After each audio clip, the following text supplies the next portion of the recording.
il y a un an, ou il y a un peu plus d'un an, est tombée sur l'industrie automobile mondiale une des crises les plus violentes de son histoire. C'est une crise effroyable qui nous est tombée dessus en octobre 2008. Les marchés automobiles se sont arrêtés, c'est-à-dire ont chuté. Et donc un marché comme l'Espagne, qui est le second plus gros marché pour le groupe, a chuté de 50%. Donc ça veut dire que la moitié des clients disparaissent. Et ça s'est déclenché dans toute l'Europe, voire même quelquefois dans le monde entier. Les stocks de voitures ont commencé à augmenter de façon très très forte et de façon très inquiétante. Alors quand je parle de ça, ça concernait PSA, mais ça concerne aussi toutes les marques automobiles, tous les groupes automobiles. Il a fallu prendre des mesures extrêmement drastiques, extrêmement violentes. Il a fallu réduire très fortement, voire quelquefois même au mois de décembre, je crois, arrêter la production pour pouvoir absolument diminuer les stocks. La crise n'est plus aussi violente qu'il y a un an, le sourire commence à remonter et surtout, on a lancé des nouveaux produits qui rencontrent un fort succès auprès des clients. C'est la 3008, c'est la 5008 et nous avons vraiment aujourd'hui, au moment où je vous parle, les produits pour réussir et pour gagner. Alors, non, mais comme... Alors maintenant, messieurs, dames, on va chanter un petit peu. Le travail, c'est la santé. Rien faire, c'est la conserver. Les prisonniers du boulot ne font pas de vieux os. Ah, ça c'est vrai. Ces gens qui courent en grand galop, en moto, métro ou vélo, faut-il voir intégrer Golo? Mais non, ils vont pas Sochaux, c'est l'un des 15 centres de production d'un groupe qui emploie 190 000 personnes dans le monde. Mais c'est aussi le berceau historique de l'aventure Peugeot. Le miroir d'une industrie qui a révolutionné ses méthodes de production en quelques décennies. Concurrence, globalisation des marchés, objectifs de croissance et de rentabilité ont au fil des ans métamorphosé le travail, dans cette usine où l'on a longtemps travaillé de père en fils.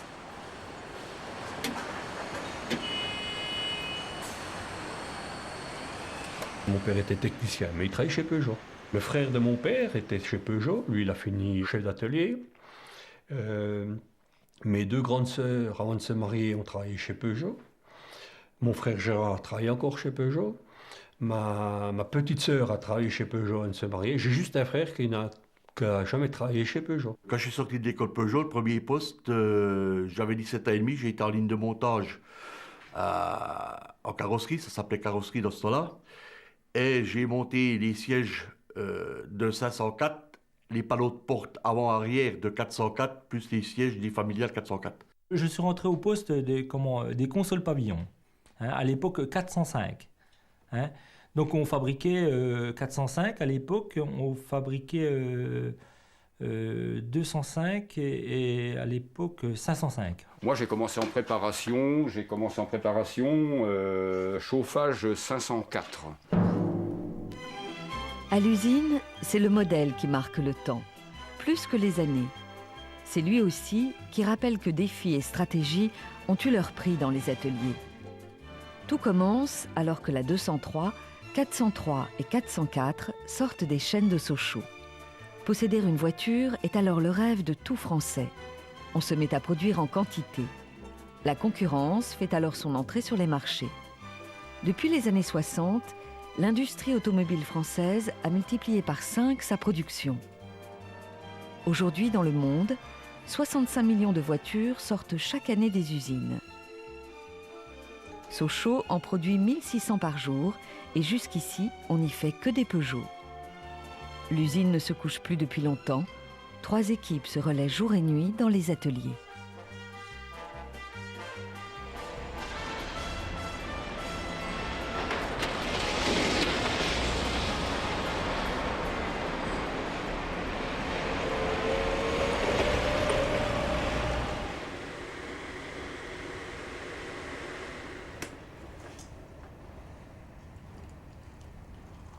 On commence à 5h21, à 7h20 à 7h30, on a la première pause.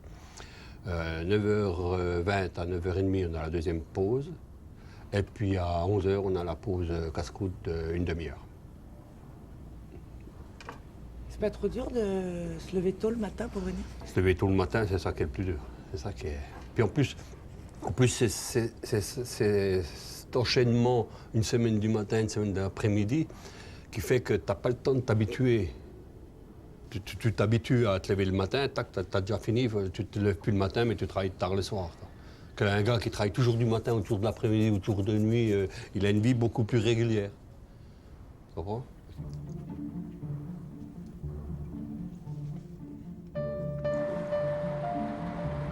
C'est l'usine qui fait et défait la vie économique et sociale depuis près d'un siècle dans le bassin de Montbéliard. Avant, on y était logé, on y mangeait et l'on y mourait Peugeot. Mais aujourd'hui encore, dans cette région qui ne vit que de l'automobile, quand PSA tousse, c'est tout le bassin qui s'enrhume.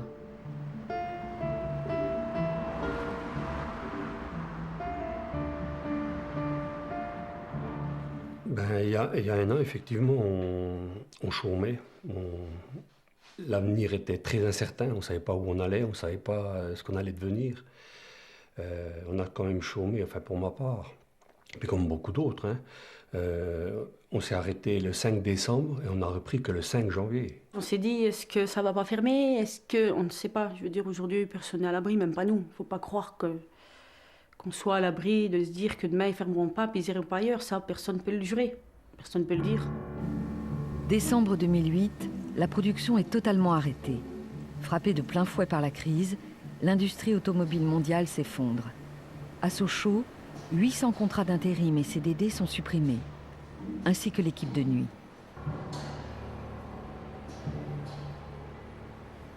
Le printemps sonne la reprise.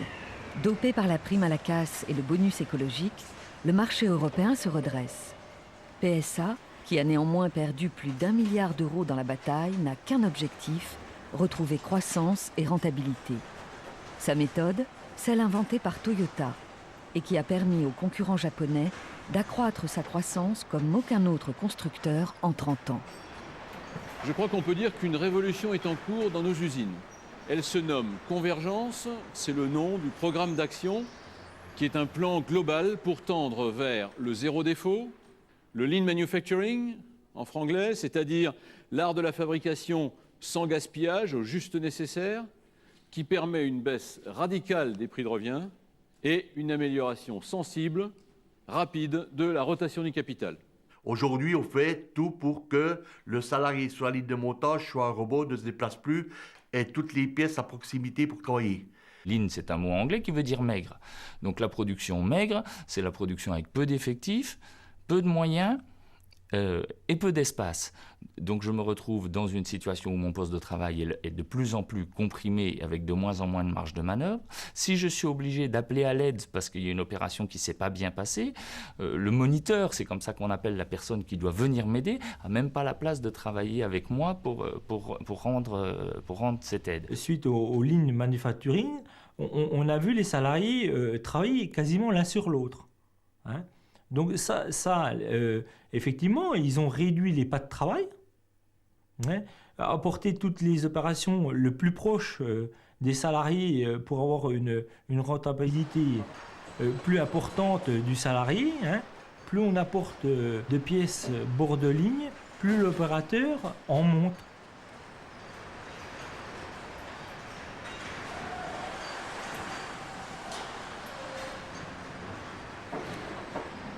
Mon poste à moi, ça concerne mettre des protecteurs d'ailes sur l'aile avant, l'aile arrière. J'ai des pastilles, c'est des obturateurs. En tout, Laurent a 7 opérations à faire, et ce, en 1 minute 32. 7 opérations à effectuer sur 300 voitures chaque jour, dans un espace de travail délimité par des bandes jaunes. Au montage, un ouvrier peut avoir ainsi jusqu'à 15 opérations à faire. Tenir le rythme sans empiéter sur le poste du voisin n'est pas aussi simple qu'il y paraît. Quand on regarde une chaîne de montage depuis l'extérieur, on ne se rend pas compte de la vitesse à laquelle ça défile, du travail qu'il y a. Mais quand on est au poste et que la voiture avance et qu'il faut arriver à tout faire avant de sauter tout de suite dans la voiture suivante, c'est quelque chose qui est difficile, quoi.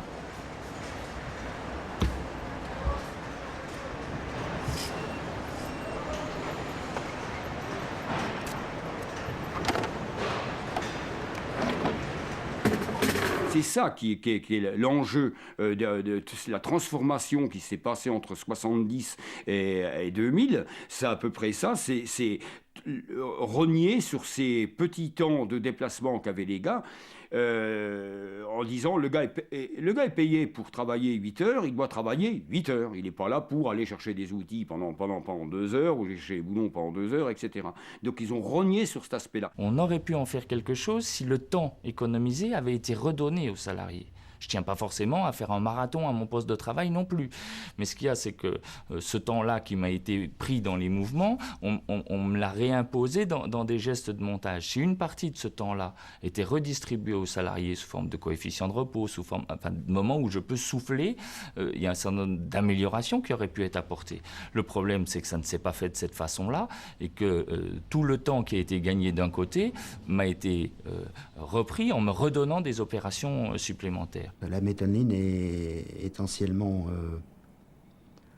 orientée vers une chasse et une disparition de tout ce qui n'est pas valeur ajoutée dans le produit. Dans notre recherche d'avoir des véhicules au moindre coût, aujourd'hui la question n'est pas de dire comment on fait plus vite le produit et comment on fait plus vite la valeur ajoutée que l'on apporte au produit. Ça, c'était une logique des années 80, des années 90. Notre travail sur la valeur ajoutée, c'est de dire on a tout un pan qu'on n'a jamais regardé de tâches qui n'apportent aucune valeur ajoutée pour le client.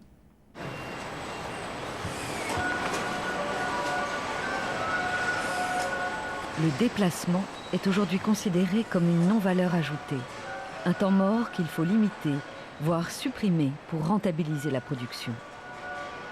On a donc rapproché les pièces en bord de ligne, comme le préconise la méthode japonaise, importée depuis quelques années par tous les constructeurs. La méthode précédente venait de chez Ford aux États-Unis. Son but n'était pas de limiter, mais de rentabiliser le déplacement.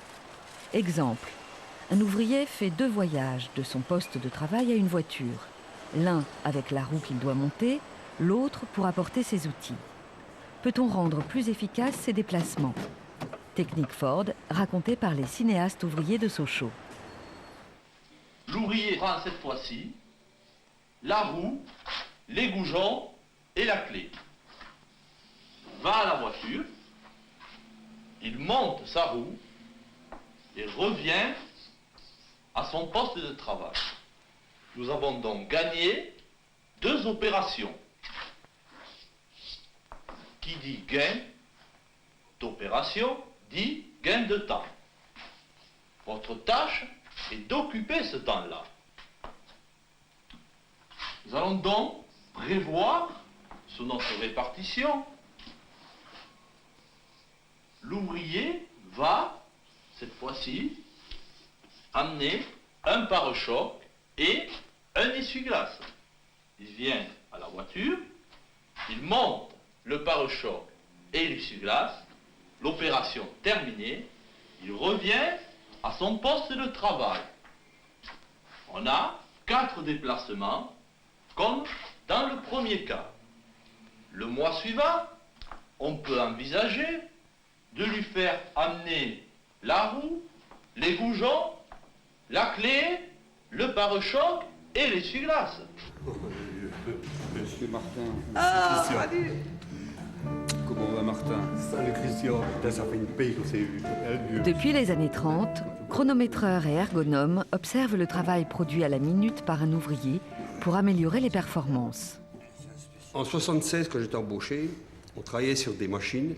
Moi, je me rappelle, je travaillais sur ce qu'on appelait un tour, c'était un Leblon ligne. Il usinait toute la ligne du vilebrequin. Tu promenais, tu mettais ton vilebrequin dedans. Le vilebrequin s'usinait, puis pendant qu'il s'usinait, t'attendais. Quand il était fini, tu l'enlevais, tu le contrôlais, puis tu en remettais un autre. Mais ça prenait un certain temps. Tu arrivais un jour, ben, tu arrives à ton poste de travail, puis t'ont mis un tour là, puis un tour là. Et puis, pendant que la pièce usine là, eh ben, tu t'occupais de l'autre, de le recharger, puis de l'enlever. Ben, pourquoi? Ben, parce qu'on a toujours grappillé du temps, parce qu'on a toujours... Les mecs qui passaient, les mecs qui travaillaient en horaire normal, ils passaient à midi pour aller bouffer, ils ne voyaient plus personne travailler sur les machines. Les productions étaient faites. Il n'y avait pas que des cons dans le temps, hein. On a bien qui ont vu que... Bon, Je suis d'accord, mais je suis pas sur. bon, il n'y a pas que sur ça, ta mais il y a description. aussi ça, il y a aussi un petit peu le départ. Sauf que tu enlèves le truc fondamental. Pourquoi on arrive à doubler les postes? Pourquoi que tu arrives... Quelle est cette nécessité vitale pour l'individu, à un moment donné, de gratter quelques secondes qui seront importantes pour sa survie? Parce que c'est... Non, mais c'est même pas pour se reposer, forcément. C'est parce que le travail en tant que tel, de la façon où il est fait, de la façon qu'il n'enrichit pas le cerveau, tu as envie de t'en débarrasser le plus vite possible pour passer à autre chose. Or, l'homme, dans n'importe quelle situation, il a besoin de contacts humains, de contacts sociaux. Donc, se débarrasser d'une corvée pour gratter 1 ou 2 secondes, c'est pouvoir aller discuter avec quelqu'un, etc. Mais ça fait partie de l'équilibre humain. Le technicien qui te moucharde parce que tu te glandes pendant 5 minutes en chaîne, lui, dans son bureau, qu'est-ce qu'il fait quand il arrive? Tu crois qu'il travaille tout de suite sur son ordinateur ou il se glande? Le patron qui va commencer à venir, déjà, même Monsieur Streff ou Monsieur Machin, quand il arrive au building, tu crois quoi? Qu'il gratte 24 heures sur 24 ou qu'il est en train de parler de son week-end et de sa chasse à la con, là? Je suis entièrement d'accord avec toi, mais ça n'empêche que... Moi, c'est un humain, c'est une question de survie, ça. En 84 ou 84, j'avais une opération sur les 504 à l'époque, 505. Je mettais ce qu'on appelait la barre stabilisatrice. Je mettais ma barre stabilisatrice, je mettais une vis, je mettais une rondelle, un écrou, et sur cette vis, il y avait un trou pour mettre une goupille. Avant février 84, il arrivait que des vis, elles n'avaient pas le trou. J'avais le temps d'inverser ma visseuse, pneumatique à l'époque, je dévissais mon écrou, j'enlevais ma rondelle, j'enlevais mon machin, j'en prenais un autre, j'avais le temps de refaire ma retouche. À partir de février 84, dans mon équipe, on avait déjà supprimé 3 postes. Le boulot des 3 gars, on l'avait redistribué aux autres. Et là, quand il arrivait une retouche, qui arrivait ce boulon pas percé, je ne pouvais plus faire mes retouches. Et ça a été qu'en empirant. Ah oui, mais toujours est-il que, avant, bon... Oui, mais c'était avant. On était plus de 40 000 ouvriers. Avant, c'était avant 1980. Avant qu'un deuxième choc pétrolier n'ébranle les marchés.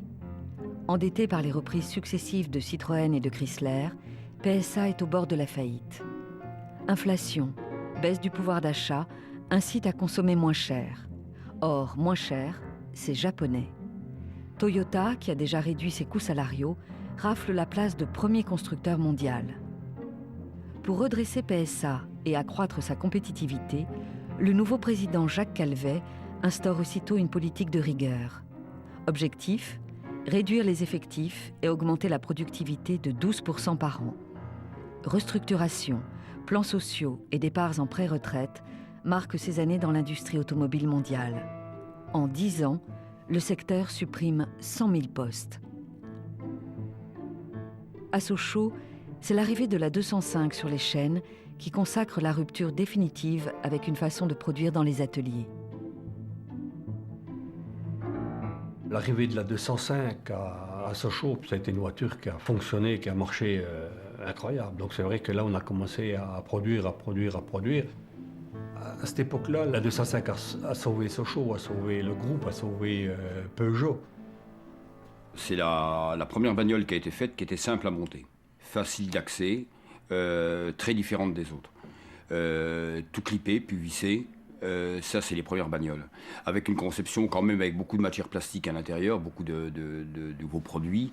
Et en même temps, en faisant cette bagnole, ils s'aperçoivent que les temps de réalisation, que les gens gagnent beaucoup de temps par rapport au montage des autres voitures. Et donc là, ils commencent à charger la mule, ils commencent à accélérer le processus. La 405 apparaît dans la même lignée, facile à monter, un peu plus compliquée parce que c'est une voiture un peu plus grosse, mais quand même ces mêmes techniques sont reprises et les techniciens s'aperçoivent qu'on peut continuer à gratter du temps. Ça, c'était une logique des années 80, des années 90. Les années 80-90, c'était de dire, voilà, pour poser une agrafe, on met tant de temps, comment on peut aller plus vite pour mettre une agrafe? Et ça a été une période où on disait, par moment, le plus souvent, il faut automatiser, il faut mettre un robot, et on ira plus vite.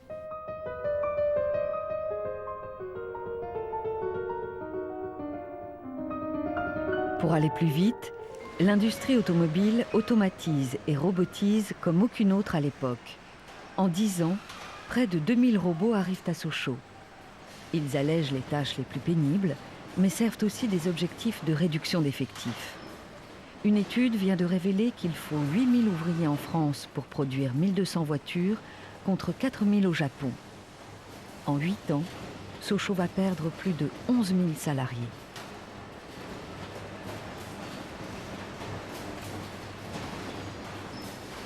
Sur les lignes de montage, on a vu une évolution, exemple pour les lunettes pare-brise, où cette zone a été robotisée totalement. Ça a supprimé en gros 4 personnes. L'arrivée de la 405, là on a vu arriver au ferrage, je me rappelle qu'on a vu arriver 200 robots.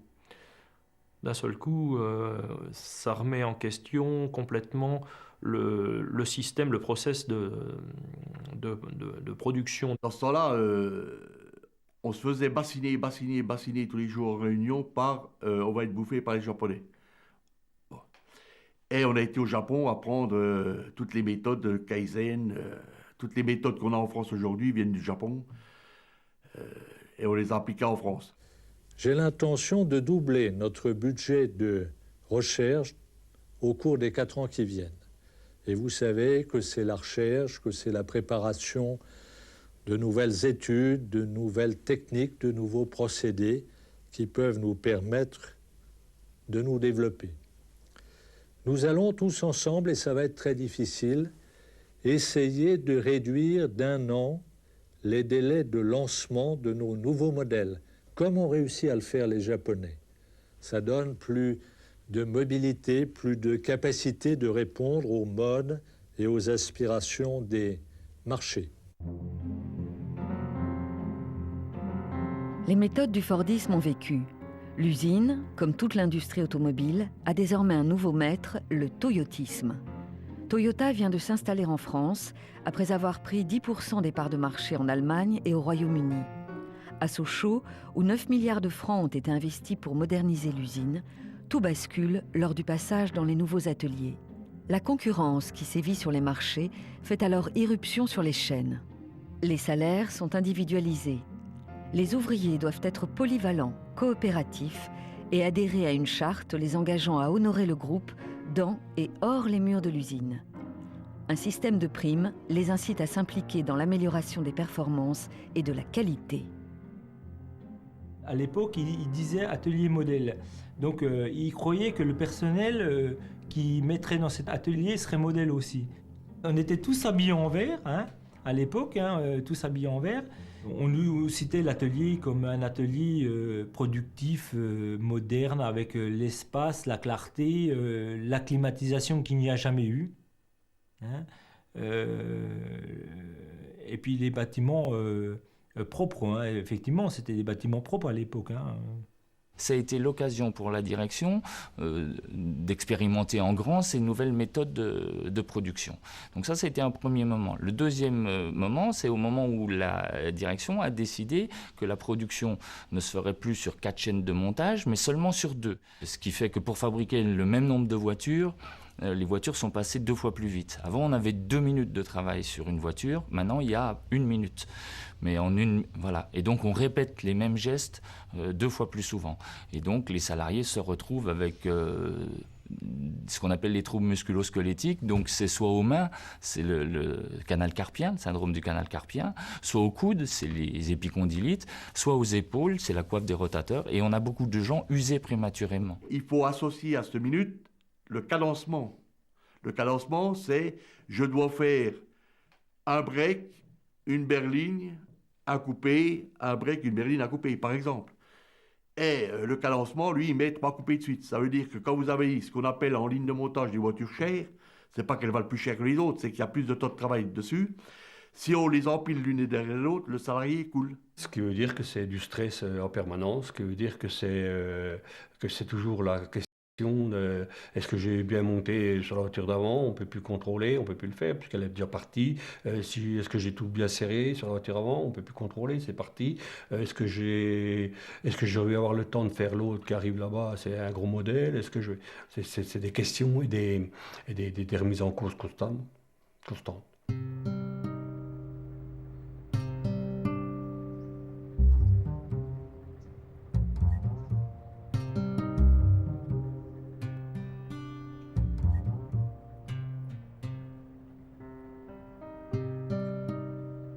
La japonisation a porté ses fruits. Elle n'a plus quitté l'usine.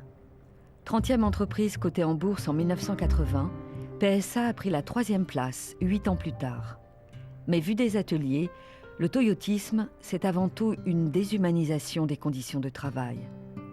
Les salaires sont au plus bas de l'histoire de l'usine, quand le Canard enchaîné révèle en 1989 que Jacques Calvet s'est augmenté de plus de 45% en 2 ans. Les salariés, eux, se voient proposer une augmentation d'1,5% sur le semestre. Une grève de 7 semaines débute dans l'atelier carrosserie et leur permet d'obtenir une augmentation d'une centaine d'euros.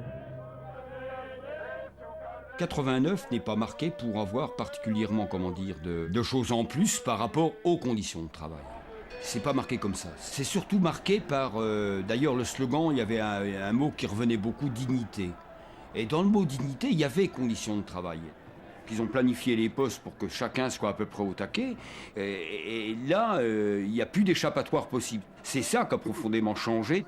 Avant, on arrivait au casse-croûte, par exemple, on voyait tout d'un coup un mouvement, une vague carrément, qui les gars remontaient pour gagner 10 minutes de casse-croûte. Non, ils prenaient tous leurs outils, ils mettaient des pièces dans leur caisse pour 10 minutes de boulot, donc pour faire une dizaine de bagnoles, une quinzaine de bagnoles, ils mettaient tout, et tout le monde en même temps, donc c'est quand même 300 gus, qui remontaient en même temps, mètre par mètre, pour gagner 10 minutes.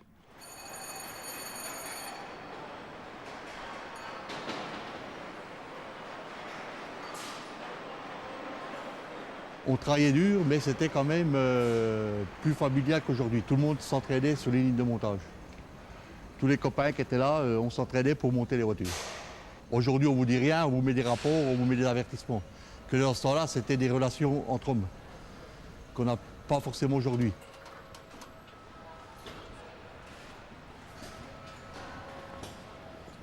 Cette solidarité, cette convivialité n'ont cessé de s'altérer depuis la fermeture de l'ancien atelier carrosserie.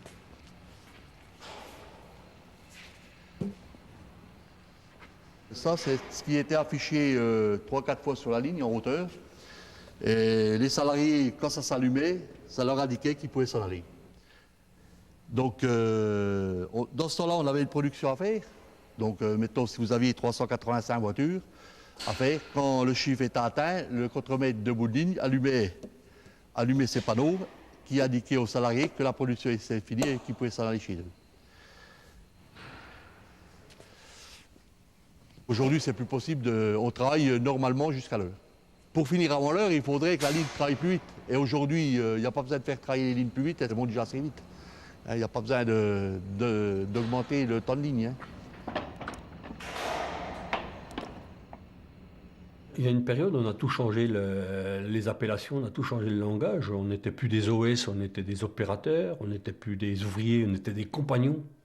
Ah, on était des compagnons. Ah ouais, ça c'est un truc qui m'a bien plu. On était des compagnons. Il n'y avait plus de chef d'équipe, il y avait des RU, comme je viens de dire. Il n'y avait plus de chaîne. C'était plus la chaîne. C'était d'un seul coup, on était monteur en ligne. On était des lignes. Il y avait plein de choses comme ça ont changé. Et quelque part, moi je dirais qu'on a perdu notre identité. On a perdu quelque chose. Moi, quand à l'heure actuelle, j'ai un papier à remplir et qu'on me demande ma profession, eh ben, je mets ouvrier. Du langage à l'organisation, tout doit servir la compétitivité. Et cela passe par la réduction des délais, de l'espace de travail, des déplacements comme des effectifs. Sans oublier les stocks, que le système de production en flux tendu vise à éliminer. Le stock, c'est de la trésorerie qui dort. On produit donc le juste nécessaire, dans les délais les plus brefs, pour livrer juste à temps. On délocalise et on sous-traite pour réduire les coûts. Non sans aléas, sur le plan de la qualité comme de la logistique.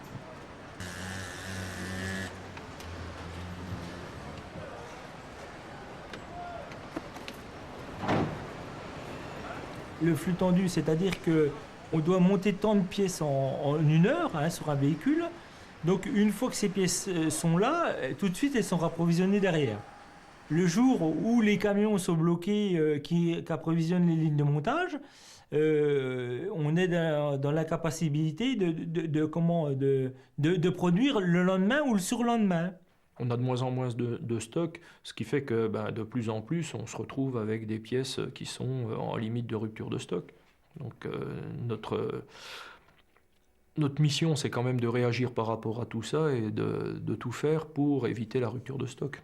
Il y a encore quelques années, effectivement, on avait des stocks à chaque endroit du process. Bon, quand on a un stock, ça veut dire qu'on a quelqu'un qui prend la pièce en sortie de ligne, qui l'amène dans un stock, et quelqu'un d'autre qui vient reprendre la pièce dans le stock et l'amener. Bon, si vous enlevez ce stock-là, il est clair que vous gagnez cette partie de transport. Et il est important qu'on réduise les coûts de production ici en France et en Europe par rapport à ce qui se fait ailleurs dans le monde.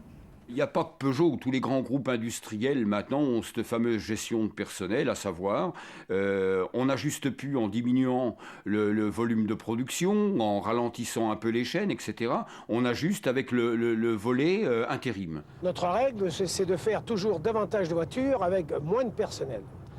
Or, pour pallier ces aléas, nous avons, si j'ose dire, pardonnez-moi ce terme, un matelas, une frange de personnel qui n'appartiennent pas à l'entreprise et qui travaillent pour notre compte, mais dans des conditions plus précaires. C'est-à-dire que si tout d'un coup, la demande, si par hasard, le marché devenait moins bon, et si la demande commerciale baissait, nous allégerions nos effectifs en faisant partir les intérimaires dont les contrats sont des contrats à durée déterminée.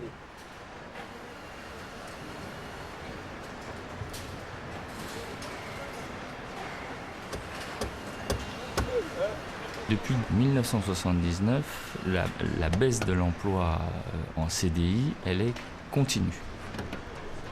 Et le recours à l'intérim, il est continu depuis 2000.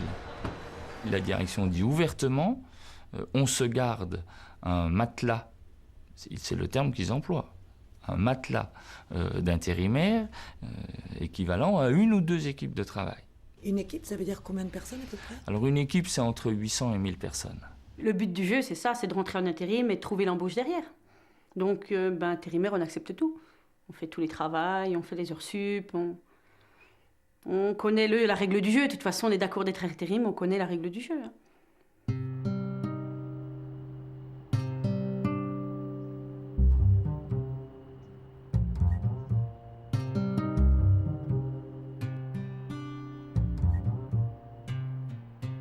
La relance au printemps 2009 s'est accompagnée de l'arrivée de 1700 intérimaires, souvent affectés aux postes les plus pénibles. Pour ne pas ruiner une chance d'embauche, ils ont souhaité rester anonymes. Je paye à l'heure. En fait, je touche la paye en fin de mois, quoi. À l'heure, je suis à 9,63. On ne sait pas dans quel secteur on travaille. Moi, personnellement, je pense que les intérimaires, il y a des embauchés qui ne veulent pas les postes, donc on les fout où les embauchés ne veulent pas le poste. Il faut aller partout, quoi, l'intérim. J'ai formé des embauchés pour pouvoir tourner avec les collègues. Puis voilà, ouais, j'ai formé des intérimaires aussi.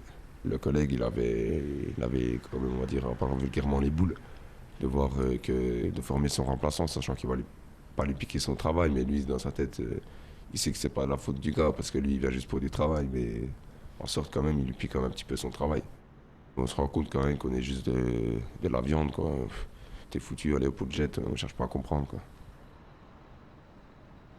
J'espère d'être embauché, en fait, que c'est quand même la sécurité de l'emploi un peu plus qu'intérimaire, déjà.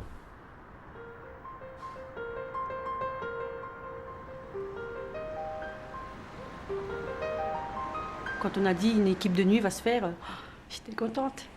Les gens sont moins stressés, il y a moins de stress, moins de peut-être cravatés, moins de monde qui passe, moins voilà quoi. Le boulot est tout à fait le même, on a la même prod, on a le même... mais c'est pas pareil.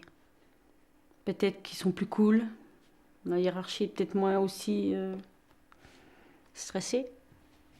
Parce que vous savez, quand vous arrivez, que le chef est déjà fin fou parce qu'on lui a déjà tombé dessus, voilà, le stress se ressent, ça passe par lui. De toute façon, faut pas... vous arrivez, s'il est cool, on est cool. Si on ressent une tension, on a une tension aussi. Hein. Les gens qui travaillent de nuit avec moi, c'est comme moi, l'argent. Déjà, gagner mieux. On peut compter 300 € brut.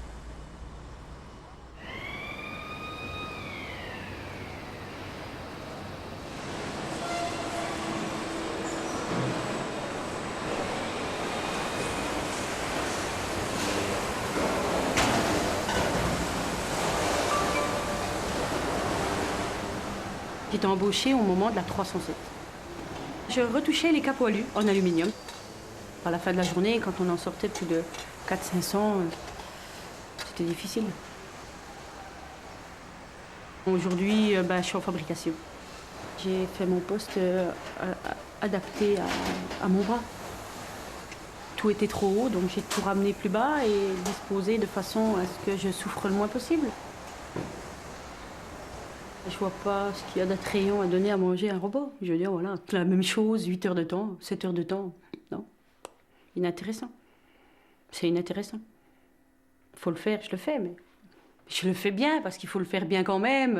C'est mon travail de ne pas envoyer n'importe quoi, de ne pas fabriquer n'importe quoi, mais voilà, aucun plaisir.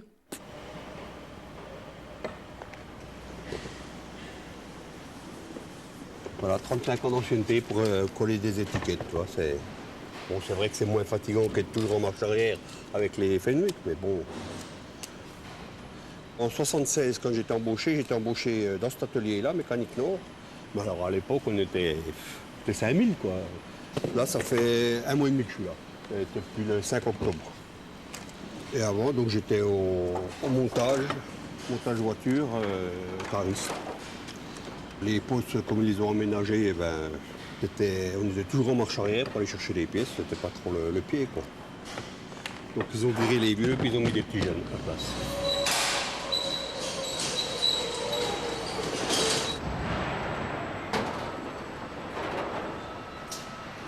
À l'heure actuelle, les postes de préparation, il y en a de moins en moins. On les assujettit à la chaîne, puis les gars ils doivent suivre la cadence de la chaîne.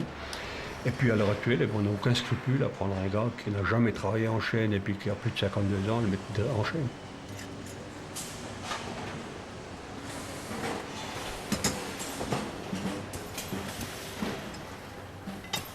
Il faut qu'on traite notre pyramide d'âge de manière rationnelle.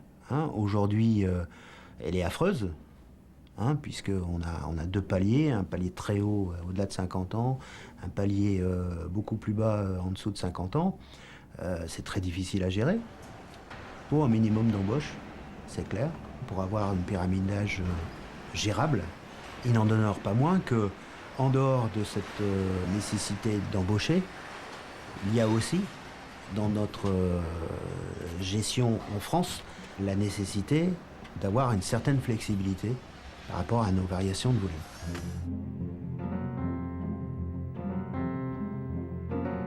En 40 ans, l'usine s'est métamorphosée. La moyenne d'âge y est de 45 ans pour 27 ans dans les années 70. Le temps du plein emploi, où Peugeot allait chercher sa main-d'œuvre dans toute la France comme à l'étranger, le temps où l'on faisait les voitures de A à Z à Sochaux, tout cela est bien révolu. Avec la mondialisation, le processus d'externalisation de la production initié dans les années 60 s'est accéléré.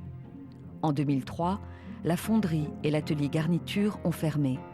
En 30 ans, l'usine a perdu 28 000 salariés. Ça a été toute la période où on a eu M. Foltz comme PDG. Sa politique, on a appelé ça la politique de l'artichaut. C'est-à-dire qu'il enlevait toutes les feuilles pour ne garder ce qu'il appelait le cœur de métier. Et pour lui, le cœur de métier, c'était seulement le montage.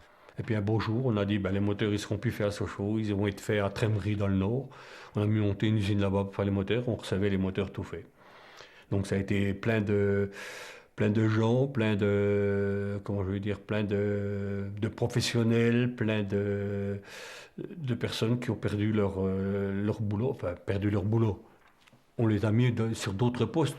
Bien sûr, ils n'ont pas été au chômage, mais ils n'étaient plus tourneurs, ils n'étaient plus fraiseurs, ils n'étaient plus rien, ils étaient bon, ils faisaient autre chose.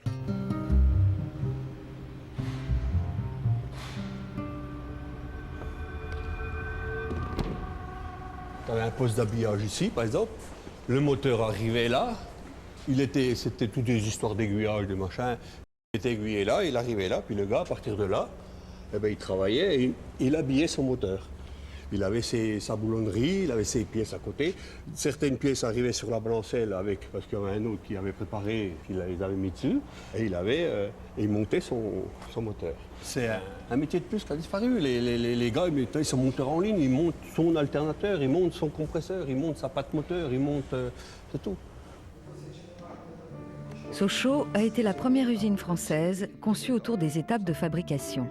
Aujourd'hui, elle fait essentiellement de l'assemblage. En Europe, 70% du chiffre d'affaires de l'industrie automobile est désormais généré par les équipementiers. Ils peuvent commander à des prix beaucoup plus bas les pièces parce qu'ils mettent les fournisseurs sous pression en permanence. Ces fournisseurs qui eux-mêmes sont mis sous pression mettent leurs salariés sous pression en baissant les salaires, ce qui explique que les gens, par exemple, qui travaillaient sur les phares de bagnole ou aux échappements avant à Sochaux ou aux amortisseurs dans pas longtemps, ou ceux qui fabriquaient n'importe quelle matière, les tissus par exemple, nous qu'on faisait des sièges, on était payés comme le commun des mortels dans l'usine avec les mêmes bases, alors que maintenant les gamins les plus jeunes qui sont embauchés à Faurecia, si nous on tournait à peu près, bon je sais pas, je dirais une connerie, mais 1200 €, il est sûr qu'à Faurecia, ils sont embauchés à 1000 €. Voilà, c'est 200 €, sans parler des conventions collectives, sans parler des mutuelles, sans parler de tout ce qui est afférent au contrat de travail, acquis depuis 50 ans. La sous-traitance, comme l'intérim, se sont généralisées avec l'instauration de la production en flux tendu. La main-d'œuvre, comme les pièces, doit être en bord de ligne selon les impératifs des marchés. La flexibilité offerte par l'annualisation du temps de travail se charge de soumettre le salarié aux lois de la compétitivité. L'accord 35 heures, c'est l'accord de flexibilité. Jusqu'à présent, les salariés travaillaient du lundi au vendredi, et puis quand, dans les périodes où il y avait beaucoup de travail, il leur était proposé du boulot le samedi en volontariat. C'est-à-dire que celui qui souhaitait venir le samedi venait, payé en heures supplémentaires. Celui qui ne souhaitait pas venir, il disait non à son chef. Peut-être qu'il se faisait un peu engueuler, mais il pouvait quand même dire non. Avec les 35 heures, tout change, puisque le travail du samedi n'est plus dans le volontariat, il devient obligatoire, avec un système d'horaire annualisé et pluriannualisé, ce qui fait que quand il n'y a pas de boulot, la journée pendant laquelle je ne vais pas travailler, je vais être payé, mais elle va être mise dans un compteur d'heures que j'aurai à récupérer. Peugeot, ce qu'il lui fallait surtout, c'était gagner des jours de production. Il avait besoin de jours pour compenser, soi-disant, les pertes liées aux 35 heures et que le volume de fabrication reste le même. Donc il a fait signer un accord qui en fait, quand Peugeot a besoin de nous, on est obligé d'y aller, quoi. Voilà, donc en contrepartie des 35 heures, on est dans l'histoire des samedis, quoi, en permanence. On est dans l'annualisation du temps de travail.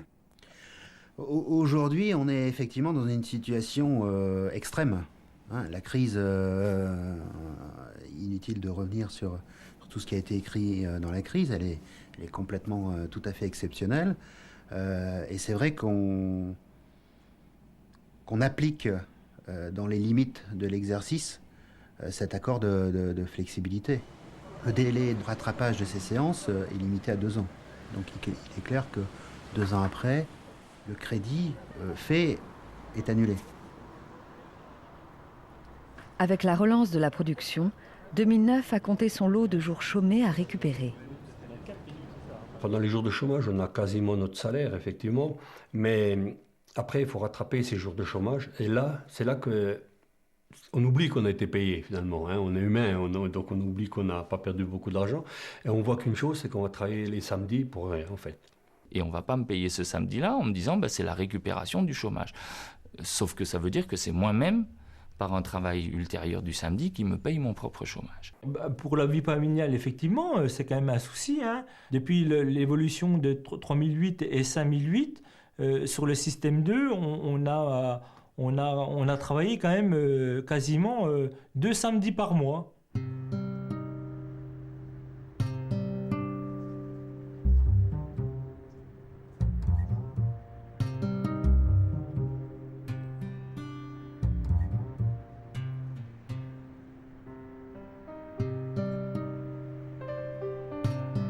Dixième marque mondiale d'un marché que se partagent 50 constructeurs, PSA vise le 7e rang d'ici 2015. Tout en poursuivant une politique drastique de réduction d'effectifs par des plans de départ volontaires ou la fermeture de sites, le constructeur fait désormais de la réduction des coûts fixes sa priorité. Pour toujours s'adapter à la crise, on a forcé, on a encouragé dans l'entreprise accélérer le plan CAP 2010. Le plan CAP 2010 avait des objectifs à atteindre fin 2010. On a décidé d'un commun accord au niveau de la direction générale d'atteindre ces résultats fin 2009, avec une année d'avance, et ce qui a été fait. Un autre grand thème qui devient à la mode, c'est le compactage des usines. Si vous voulez, l'efficacité qu'on retrouve dans les usines qui se situent à l'Est est liée pour une partie, certes, à la main-d'œuvre, 2, 3, 4 fois moins chère, mais aussi et surtout qu'on fait des usines qui n'ont plus rien à voir avec les usines d'il y a 30 ans. La surface est divisée par 2. Et la surface des process est divisée par 2. Et 1 mètre carré de process, c'est 600 € par an. Et donc, c'est ce que nous faisons dans nos anciennes usines. Sochaux verra ses surfaces de process divisées, enfin, on va enlever 1/3, ce qui est considérable, c'est 130 000 mètres carrés. On a chassé les mètres, les centimètres inutiles, et puis on a essayé de mettre le plus de choses dans un minimum d'espace. Et puis là, ça s'est concrétisé en septembre 2008, quand on a ramené vraiment toute la mécanique. Quand on a ramené toute la mécanique en montage voiture, alors là, les mini-lignes et puis les lignes de groupe avant, c'est vraiment Moi, j'ai dit l'aberration, mais bon, la direction, elle dit non, c'est le top, c'est ce qu'on fait de mieux. Mais moi, je dis c'est l'aberration. Il y a des gars, ils se montent dessus pour bosser, quoi. Quand on voit quand même que la direction envisage 20% de production en plus avec le même nombre de salariés, quelque part, ça pose problème. Eh ben, on se demande comment on va faire parce qu'on est déjà au taquet. Je trouve que, bon, on produit déjà beaucoup. Donc, voilà quoi. Non, on attend de voir. Mais je sais pas où ils vont piocher ça. Hein. Parce que les gens chaînes sont déjà... on est déjà à bout.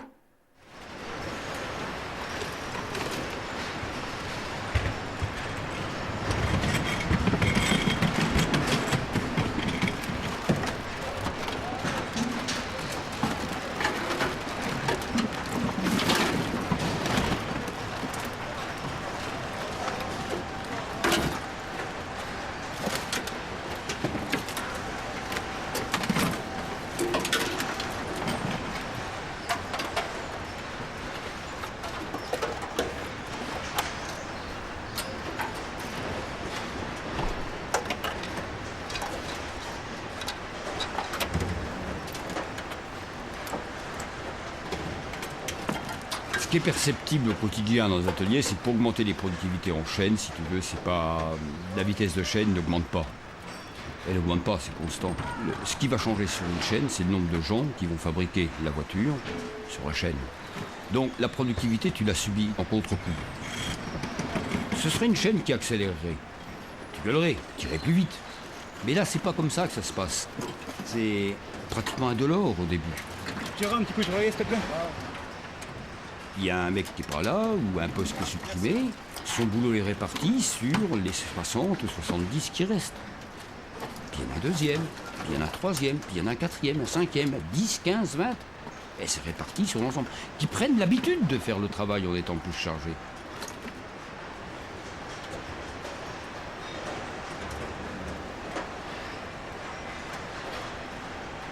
quand le patron annonce productivité 20%, faut pas croire un seul instant que le gars en ligne verra son travail augmenter de 20%.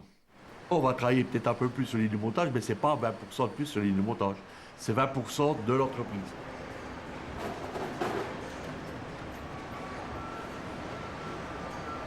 Produire autant, toujours moins cher, toujours plus vite. C'est le défi d'une industrie dont le chiffre d'affaires est de 800 milliards d'euros en Europe. L'usine, bientôt centenaire, en connaît le prix. Fixé hier par messieurs Taylor et Ford, augmenté depuis par monsieur Toyota, il s'est payé dans les ateliers. En gestes, en pas, en espace, en temps et en hommes.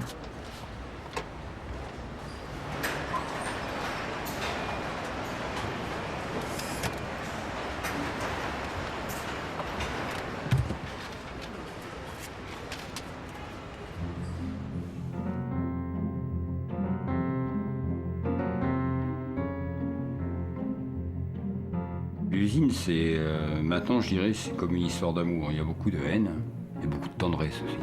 C'est un peu ça, c'est comme ça que je la vois. Maintenant, elle part en lambeaux. Je voulais travailler dans l'automobile. Le boulot que je fais maintenant, je ne vois même plus les voitures. Je ne vois pas les voitures. Je vois des amortisseurs et puis et on est combien comme ça? À Sochaux, il n'y a jamais eu de Citroën de fabriquer à Sochaux. Et ça viendra demain. Et les gens de Sochaux, au premier jour qui verront ou qui fabriqueront une Citroën, je pense, auront un petit pincement au cœur.